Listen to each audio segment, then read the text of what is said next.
numpy array, 1D array, numpy में 1D array, ठीक है, उसमें हमें 1D एरे में स्ट्रिंग के थ्रू 1D एरे हमें क्रिएट करनी है, ठीक है। इससे पहली क्लास में हमने देखा था एलिमेंट्स, इंटीजर टाइप के एलिमेंट्स किस तरह हम इंसर्ट कर सकते हैं एरे के अंदर। तो सबसे पहले हम लिखते हैं import numpy as np। तो इसमें क्या होता है कि import numpy as, तो ये तो एक आपको कीवर्ड की तरह ही लिखना है कि आप इंपोर्ट कर रहे हो numpy को। as के बाद आप जो भी उसका नाम देना चाहो, numpy का नाम, जैसे यहाँ पे np है, ओके, तो ये numpy का नाम यहाँ पे दिया हुआ है। उसके बाद क्या किया है, data equals to np dot from string 1 to d type int sep, जो स्पेस से जो है सेपरेशन किया हुआ है, और प्रिंट हमने डेटा कर दिया। अब इसका मतलब समझो, यहाँ पे एक वेरिएबल लिया है डेटा, ओके, उसके बाद np dot from string, right, np मतलब numpy को कॉल किया गया, डॉट ऑपरेटर से क्या करते हैं, कॉल करते हैं, राइट। उसके बाद फ्रॉम स्ट्रिंग, ये एक फंक्शन है फ्रॉम स्ट्रिंग, जिसमें एक स्ट्रिंग ली गई है 1 2। अब ये हमें पता है कि अगर हम उन्हें ब्रैकेट्स कोटेशन मार्क के अंदर देते हैं, कुछ भी कोटेशन मार्क के अंदर लिखते हैं, तो वो एज ए स्ट्रिंग ट्रीट होता है, ओके। तो यहाँ पे 1 2 जो है कोटेशन मार्क के अंदर है, इस वजह से एज ए स्ट्रिंग ट्रीट होंगे। डी टाइप इंट, जो टाइप है इसका वो इंटीजर टाइप रहेगा, और इन्होंने बोला है कि जो सेपरेशन होंगे एलिमेंट्स, वो स्पेस के साथ होंगे। हमें ये पता है जो सेप फंक्शन यूज होता है वो सेपरेशन के लिए होता है, ये 11th क्लास में हमने पढ़ा था। उसके बाद हमने क्या किया, हमने प्रिंट डेटा कर दिया। अब यहाँ पे एक नोट है, in from string D type and shape argument can be change.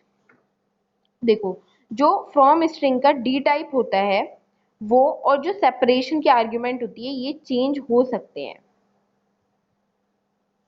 Okay. Create 1D from buffer, अब हमें 1 डायमेंशनल एरे बफर के थ्रू जो है क्रिएट करनी है। अब देखो, numpy array from range, numpy dot arrange start stop step D type. तो ये जो है इसका सिंटेक्स दिया हुआ है कि हम बफर के थ्रू किस तरह से हम क्रिएट कर सकते हैं। सबसे पहले लिखेंगे numpy array from range numpy dot arrange, arrange के लिए मतलब आपको इस तरीके से अरेंज करना है, स्टार्टिंग पॉइंट, स्टॉप पॉइंट, कितने स्टेप पे आप का गैप रखना चाहते हो, डी टाइप। तो अब ये देखो पहला programme, import numpy as np which is a keyword, we are using as a keyword, और हम उसका नाम रख रहे हैं numpy का, जो यहाँ पे np रखा गया है।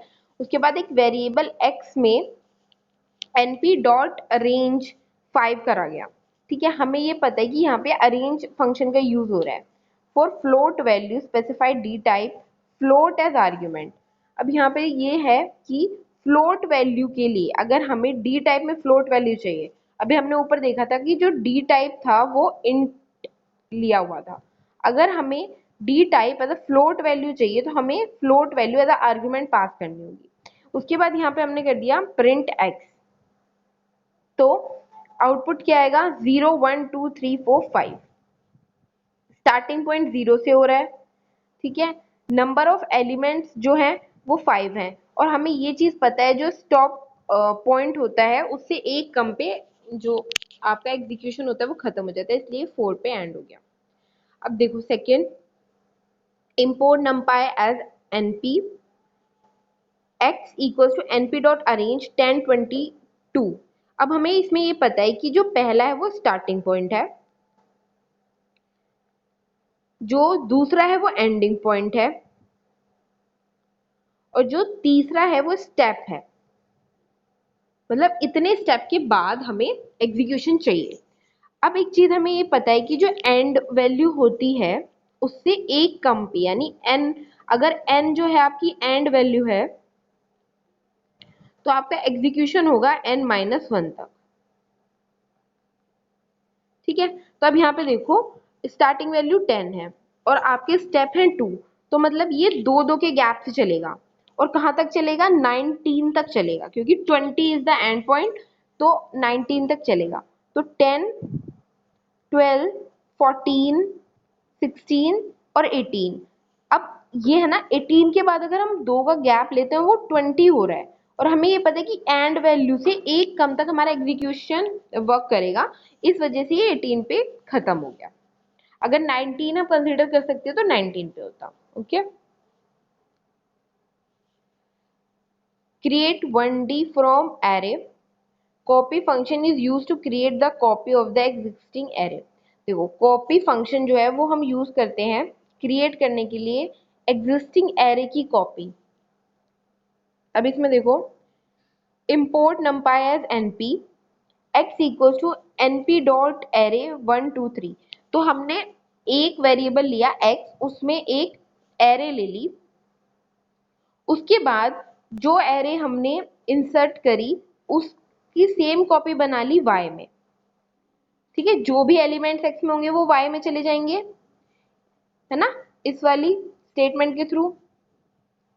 उसके बाद हमने क्या किया, z equals to np dot copy x, हमने कॉपी कर दिया x को z में, राइट। अब हमने क्या किया, x0 जो x0 पे था, मतलब हमें ये पता है 1 2 3, तो इंडेक्स वैल्यू किस तरह होती है, 0 1 2, ये एलिमेंट्स है और ये है इंडेक्स वैल्यू। तो अगर x0 10 हो रहा है तो 1 की वैल्यू चेंज होके 10 हो जाएगी, अपडेट हो जाएगी, राइट। उसके बाद जो है हमने क्या, print x, print y, print z।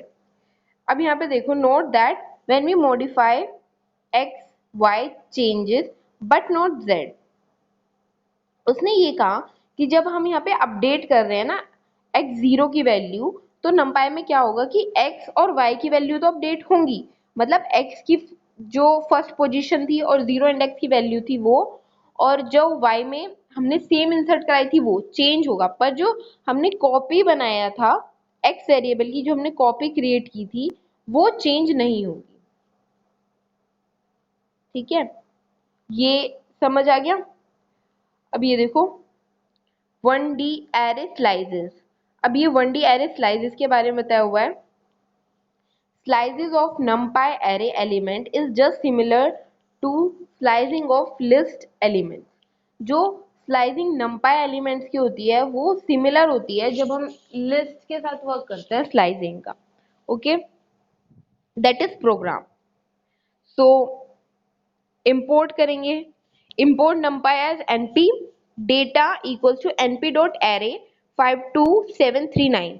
हमने एक वेरिएबल डेटा में अरे इंसर्ट करा दी which is 52739 with different elements. Okay, अब हमने क्या किया, प्रिंट डेटा। अब ना हमने इसमें कोई and start value the, and ना ही एंड वैल्यू दी, और ना ही हमने कोई स्टेप्स दिए, राइट। तो ये हमने खाली छोड़ दिया। तो इसका मतलब बच्चों क्या होता है कि वो सारे एलिमेंट, इसका मतलब होगा कि वो सारे एलिमेंट यानी ऑल एलिमेंट्स आर प्रिंटेड। ठीक है, ये क्वेश्चन आउटपुट वाले में भी पूछ लेते हैं कि अगर सिर्फ आपको एक कॉलम दिखाई दे रहे हैं, ना आपको एंड वैल्यू दिखाई दे रही है, ना स्टार्ट वैल्यू दिखाई दे रही है, ना स्टेप्स दिखाई दे रहे हैं, हमें ये पता है कि तीन तीन उसमें ये डिवाइड होता है। पहले स्टार्ट वैल्यू होती है, उसके बाद होती है एंड वैल्यू, उसके बाद होती है स्टेप। तो ये ध्यान रखना, अगर कुछ भी नहीं है सिर्फ कॉलन लगा हुआ है तो इसका मतलब है सारे एलिमेंट प्रिंट होंगे। ओके, दूसरी कंडीशन, अगर सिर्फ पहली वैल्यू दी है यानी स्टार्ट वैल्यू दी है, यानी सिर्फ एक वैल्यू आपको दे दी उसके बाद कॉलन लगा के छोड़ दिए, तो सिर्फ आप स्टार्ट वैल्यू कंसीडर करोगे कहाँ से स्टार्ट हो रहा है। स्टार्ट वैल्यू जैसे कि आपकी 2 है या 1 है तो इंडेक्स वैल्यू से आप देखेंगे, मतलब जहां पे भी आपको जोन सी भी वो वैल्यू होगी वहीं से उसे उठाएंगे। अगर वो इंडेक्स वैल्यू में 2 पे जो भी एलिमेंट होगा वो आप इंसर्ट आप प्रिंट कर देंगे। ठीक है, अगर आपको पहली वैल्यू ना देके सिर्फ कॉलन दिया, मिडिल वैल्यू दी 2 और उसके बाद कॉलन और उसके बाद कुछ नहीं लिखा, राइट, ऐसे कुछ हुआ कि सिर्फ मिडिल वैल्यू दी गई है, तो हमें ये पता है कि जो एंड वैल्यू होती है उससे एक कम पे जो एग्जीक्यूशन है वो ओवर हो जाता है, तो ये 1 तक जो है आपकी एरे को प्रिंट करेगा। ये चीज समझ आ गई, क्योंकि स्टार्ट वैल्यू नहीं है और एंड वैल्यू नहीं है, तो स्टार्ट वैल्यू वो 0 मतलब फर्स्ट एलिमेंट को कंसीडर करते हुए एंड वैल्यू तक जाएगा, विच इज n-1, जो भी एंड वैल्यू होगी उससे एक कम पे। ओके, और अगर आपको सिर्फ स्टेप्स दिए हैं, राइट, पहली वैल्यू नहीं, दूसरी वैल्यू नहीं, सिर्फ स्टेप्स दिए हैं, तो फिर आप पूरी एरे को कंसीडर करेंगे और मतलब 2 स्टेप्स का जंप लेंगे, राइट। तो अभी ये थोड़ा समझते हैं। जैसे प्रिंट 1 3 है, तो इसमें स्टार्टिंग वैल्यू हमें दी हुई है और एंडिंग वैल्यू दी हुई है, राइट। तो स्टार्टिंग वैल्यू हमें करना है 1 से, राइट। अगर हम इनकी इंडेक्स वैल्यू लिखते हैं विच इज 0 1 2 3 एंड 4, तो 1 पे स्टार्टिंग पे 2 है, राइट, इंडेक्स वैल्यू, और 3 जो है वो एंडिंग वैल्यू है, तो एक कम हो जाता है, एंड वैल्यू से एक कम पे हमारा एग्जीक्यूशन खत्म हो जाता है, यानी 2 पे। तो इंडेक्स वैल्यू 2 पे 7 है, तो इस वजह से 2 7 जो है आपका आउटपुट होगा। इसमें देखो स्टार्टिंग वैल्यू नहीं दी, उसके बाद सेकेंड वैल्यू दी हुई है, यानी एंड वैल्यू। तो एंड वैल्यू से हमें पता है एक कम देखना है, यानी 1, इंडेक्स वैल्यू 1 तक आपका एग्जीक्यूशन होगा, यानी 5 एंड 2 विल प्रिंट। देखो यहाँ पे दिया हुआ है ना आउटपुट। अब यहाँ पे दी हुई है -2, -2 as a starting value, right. अब हमने जो है 11th में कॉन्सेप्ट पढ़ा था positive indexing and negative indexing, वो एक बार फिर से बता देती हूँ। पॉजिटिव इंडेक्सिंग क्या होती है? पॉजिटिव इंडेक्सिंग, ठीक है। तो पॉजिटिव इंडेक्सिंग क्या होती है? जो हम लेफ्ट टू राइट जब एलिमेंट्स को देखते हैं और ये 0 से स्टार्ट होती है, यानी 0 1 2 3 4, ठीक है, इस तरह होती है पॉजिटिव इंडेक्सिंग। जनरली हम पॉजिटिव इंडेक्सिंग पे ही वर्क करती है। एक होती है नेगेटिव इंडेक्सिंग, जो राइट टू लेफ्ट जाती है, ठीक है। Negative indexing,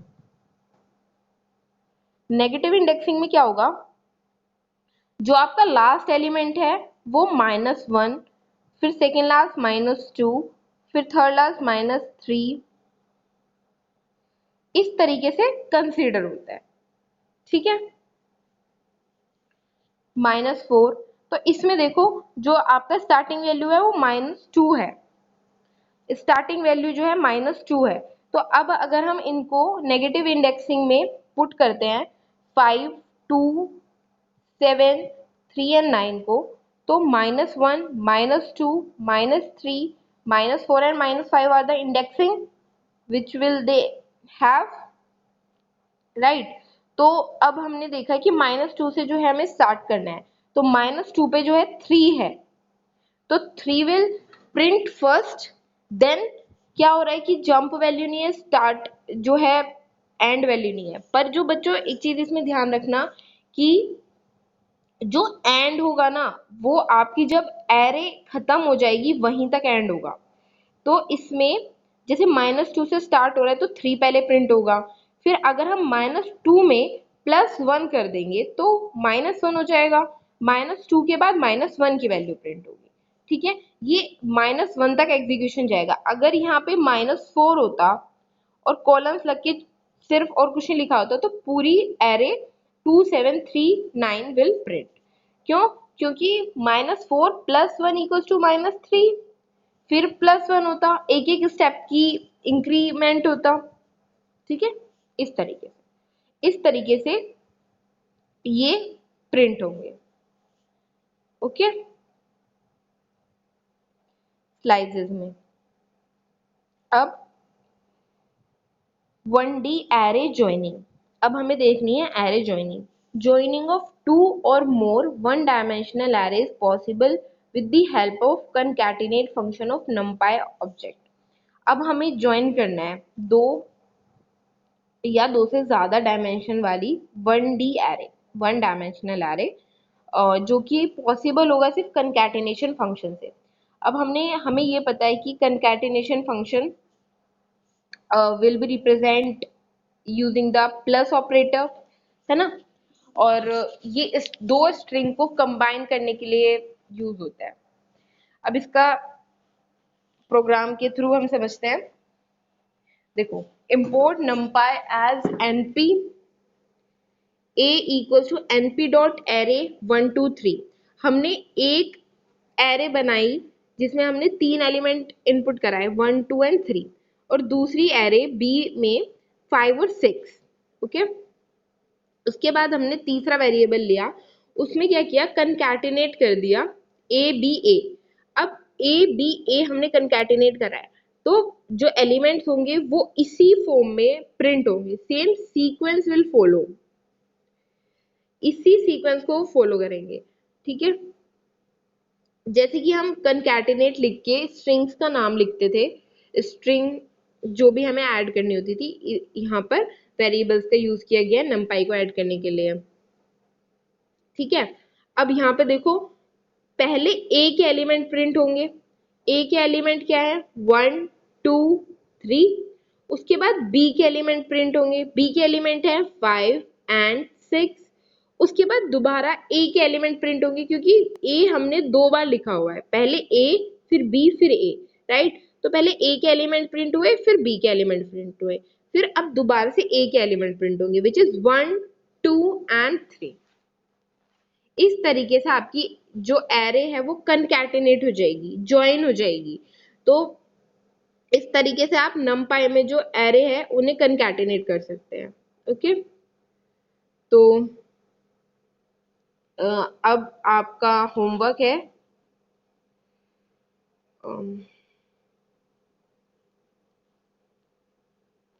prepare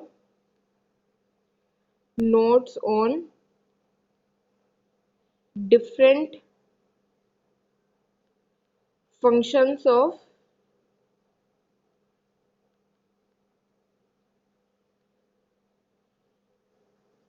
numpy। ठीक है, डिफरेंट फंक्शंस के आपको नोट्स बनाने हैं numpy के, जैसे कंकैटिनेशन हो गया, ठीक है, एडिंग करने के लिए, और इससे पहले मैंने स्लाइसिंग आपको समझाया, स्लाइसिंग किस तरह होती है। ठीक है, तो ये आपका होमवर्क है।